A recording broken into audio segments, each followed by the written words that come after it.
Bienvenue à tous sur le podcast référence de mise à la terre du site chargeurterre.eu. Aujourd'hui, on va parler d'un appareil qu'on a vraiment tous à la maison, la box Internet. Ah oui, incontournable. Exactement, super utile, mais on pense pas toujours qu'elle peut générer des champs électriques, même quand on coupe le Wi-Fi en fait. C'est tout à fait ça. Et l'idée aujourd'hui, c'est de partager des astuces simples pour réduire cette exposition. Facilement. Oui, facilement, sans tout compliquer. Juste agir sur l'environnement proche de la box. Parfait. Alors, première question qui revient souvent, Wi-Fi ou câble, le fameux RJ45. Pour limiter les ondes, il n'y a pas photo, le câble RJ45, c'est vraiment la meilleure solution. Plus stable aussi, non ? Voilà, plus stable, souvent plus rapide, et surtout ça coupe les émissions radiofréquences du Wi-Fi. C'est logique. Une source d'onde en moins dans la pièce, quoi. Exactement. Et puis bon, ça aide à organiser un peu les fils, c'est pas plus mal. Mais vous disiez que même sans Wi-Fi, la box elle-même, elle pose problème. À cause de la lime ? Précisément. C'est un point super important et souvent oublié. La plupart des box, avec leur transfo, tout ça, elles créent un champ électrique assez fort, en basse fréquence, on parle du 50 Hz du courant, si elles ne sont pas reliées à la Terre. Ah d'accord, et ce champ il se diffuse autour ? Oui, il rayonne autour du boîtier de la box. Ok, un champ électrique.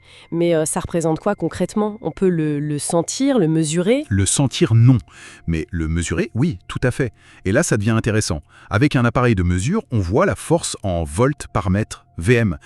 D'accord. Plus c'est haut, plus le champ est intense. On a fait des tests simples, un téléphone juste posé à côté d'une box non reliée à la Terre. Oui, On peut mesurer jusqu'à 90 volts sur sa surface. 90. Ah oui, quand même. C'est beaucoup, non ? Pour un objet qu'on a souvent près de nous.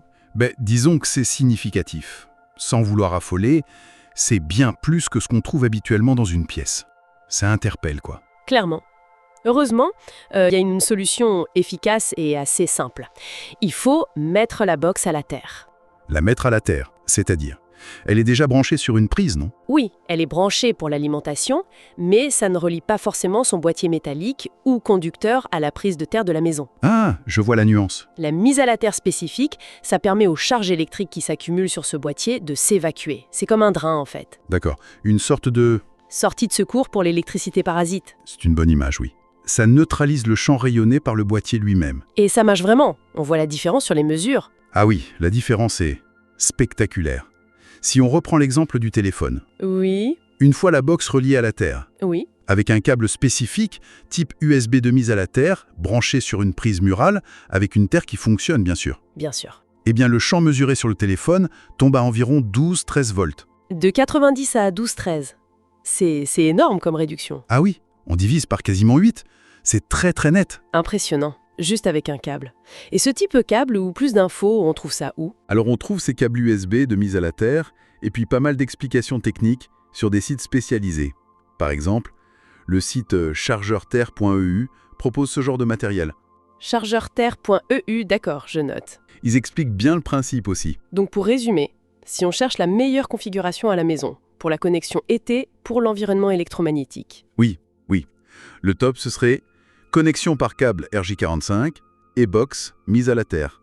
C'est exactement ça, la combinaison gagnante. On agit sur les deux fronts. Les hautes fréquences du Wi-Fi, on les coupe. Et le champ électrique basse fréquence de la box, on le réduit drastiquement. C'est une approche globale en fait. Voilà, pour assainir l'environnement autour de cet appareil qu'on utilise tous les jours.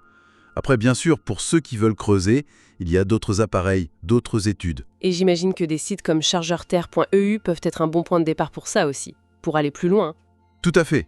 C'est une bonne ressource pour découvrir d'autres solutions et mieux comprendre ces histoires de champs électriques à la maison. Super, merci beaucoup pour toutes ces précisions, c'est très concret. C'est bien de savoir qu'on peut agir si simplement. Avec plaisir. Peut-être, pour finir, une petite question pour nos auditeurs. Au-delà de la box, quels autres appareils du quotidien pourraient mériter qu'on s'intéresse à leur mise à la terre ? Excellente question. Ça mérite réflexion en regardant autour de soi. Merci de nous avoir suivis. Et on se retrouve très vite sur le site Earthing de référence sur la mise à la terre, chargeurterre.eu.